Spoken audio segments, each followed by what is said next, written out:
बिहार विधानसभा चुनाव के बाद उत्तर प्रदेश में 2027 का विधानसभा चुनाव है। ऐसे में समाजवादी पार्टी पूरी तैयारियों के साथ जुट चुकी है और हम बातचीत करेंगे सपा नेत्री रेणु यादव जी से, जो हमारे साथ बातचीत करने के लिए मौजूद है। मैम, पहले तो जी, थैंक यू।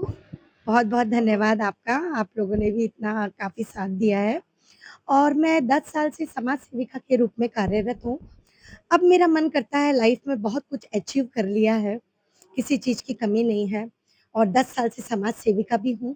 तो अब मेरा मन है कि मैं लोगों के लिए, जनहित के लिए कुछ करूँ। तो उसके लिए तो एक सिंपल फ़ॉर्मूला है कि आप पॉलिटिक्स में आ जाइए, क्योंकि अगर आपकी अप्रोच नहीं होगी, तो आप किसी की मदद कर ही नहीं पाएँगे। उसके लिए आपको पद, प्रतिष्ठा, मान-सम्मान कुछ तो नाम चाहिए।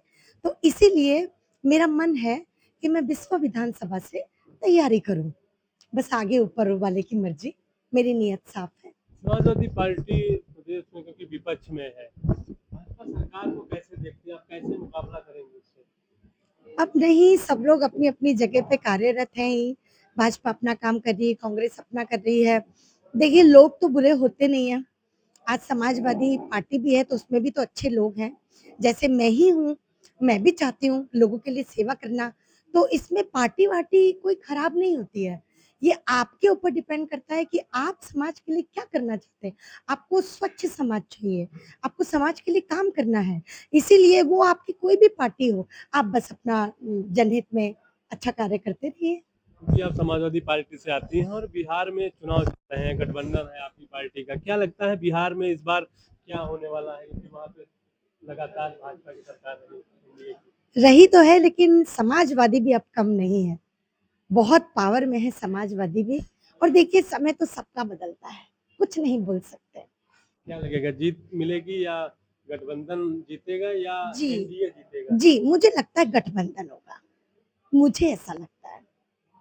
ये बताइए, भाजपा की सरकार है, जो लोग भाजपा कह रही है कि मैंने बहुत लोगों को रोजगार दे दिए, महंगाई कम कर दिया। आपको क्या लगता है, क्या महंगाई कम हुई, रोजगार लोगों को मिलेगी वहाँ नहीं, पे? नहीं, महँगाई तो कम नहीं हुई है, महँगाई तो बढ़ी है और भाजपा जी ने जो अच्छी-अच्छी योजनाएँ चलाई हैं, वो भी तो हम लोगों से ही जीएसटी लेके और पब्लिक का पैसा लेकर ही वो तो क्या वो तो कोई भी पार्टी कर सकती है। आज आप हमें समाजवादी को मौका देके तो देखिए, हम भी बहुत सारी योजनाएँ चला सकते हैं, हम भी लोगों के लिए बहुत कुछ कर सकते हैं। विधानसभा विधानसभा आपने क्यों चुनी आखिर इतना? पता नहीं मैं 2-4 बार आई, मेरा लगाव है, मेरे कुछ फ्रेंड्स हैं जिनके स्कूल हैं, कॉलेजेस हैं, उन्होंने भी बोला रेनू तुम तो इतना लोगों के लिए काम करती हो, तो क्यों नहीं विश्व विधानसभा से तुम चुनाव लड़ो, अच्छा होगा। जो मुझे जानते हैं उन्होंने मुझे बोला, तो मैंने सोचा कि चलिए ट्राई वन्स अगेन। विश्वा क्षेत्र के लोग आपके बारे में जानना चाह रहे हैं कि आप क्या करती हैं, आपके परिवार में कौन-कौन है? और और बहुत सारी चीज़ें जानना चाह रहे हैं, क्या जी कहेंगे? मैं लखनऊ से, गोरखपुर से भी बिलॉन्ग करती हूँ। मेरी mom dad born and brought up मैं मुंबई से हूँ और I was the jury member of Dadasaheb Phalke from last 8 years. तो अब आफ्टर कोरोना मुझे लगा कि I should take leave, peace तो मैं ये आफ्टर कोरोना मैं यहाँ शिफ्ट हो गई परमानेंट और उसके बाद मुझे लगा कि नहीं, बहुत गरीबी है, बहुत मैं देखती हूँ कि कई जगह कई चीज़ों की व्यवस्था नहीं है, तो और गाँव से मुझे गाँव से बड़ा लगाव है।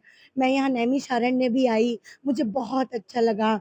हो सकता है मुझे माता ने चुना हो इन सब काम के लिए। मेरा मन किया क्यों ना मैं इतने गरीब-गरीब गाँव है, मैं जब भी यहाँ नैमिषारण्य में आती हूँ, बहुत राशन लेकर आती हूँ, बच्चों के लिए बहुत खिलौने लेके आती हूँ, उन लोगों को देती हूँ। मुझे उनको जब मैं देती हूँ, उनके चेहरे पे जो मैं खुशी देखती हूँ ना, तो मुझे लगता है कि आज मैं सिर्फ़ मेरे पास कोई पद प्रतिष्ठा नहीं है, मैं इनके लिए सिर्फ़ इतना ही कर रही हूँ, तो इनके मन में एक अजीब-सी इनके चेहरे पे अजीब-सी खुशी है।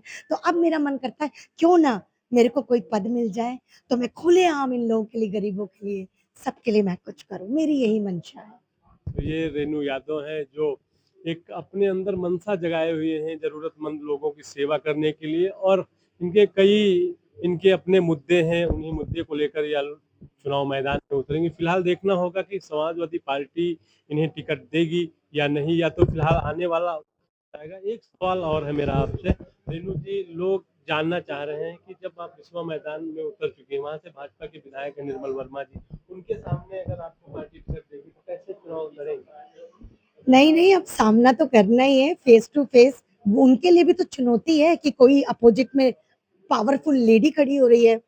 ऐसे मेरे लिए भी है, वो बड़े हैं हमसे, माननीय हैं, उनको काफ़ी एक्सपीरियंस है, वर्तमान वो विधायक हैं, उनके लिए भी रिस्पेक्ट है।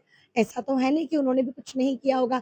लेकिन जी ये तो सत्ता है, किसी न किसी को तो मिलती है, किसी की गिरती है, किसी को मिलती है। बस तो ये थी रेणु यादव जी जो कई सवालों को लेकर बातचीत की है। अच्छा, एक सवाल और है, विश्वा क्षेत्र के लोगों से क्या कहना चाहेंगी, क्या अपील कर? विश्वा क्षेत्रों से मेरा निवेदन है कि मैं मेहनत कर रही हूँ, आपकी उम्मीदों पे मैं खरी उतरूँगी, आप मुझे एक बार मौका दीजिए।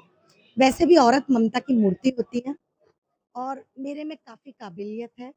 मैं दिल से भी करना चाहती हूँ, हिम्मतदार हूँ और सच में लोगों के लिए करना चाहती हूँ, तो प्लीज़ आप लोग मुझे एक मौका ज़रूर दीजिए। ये थी रेणु यादव जो सपा से विश्वा विधानसभा का टिकट मांग रही हैं। फिलहाल आगे देखना होगा क्या कुछ होगा, और इनके अपने मुद्दे हैं। इनका कहना है कि मैं राजनीति में पैसे कमाने के लिए नहीं आई हूँ, समाज सेवा करने के लिए आई हूँ, क्योंकि इनके पास सब कुछ है। इसीलिए इन्होंने जनता से भी अपील की है, विश्वा क्षेत्र के लोगों से भी अपील की है। फिलहाल आने वाला समय बताएगी कि आगे क्या कुछ होगा। बीटीवी न्यूज से विपिन राजवंशी, सीतापुर।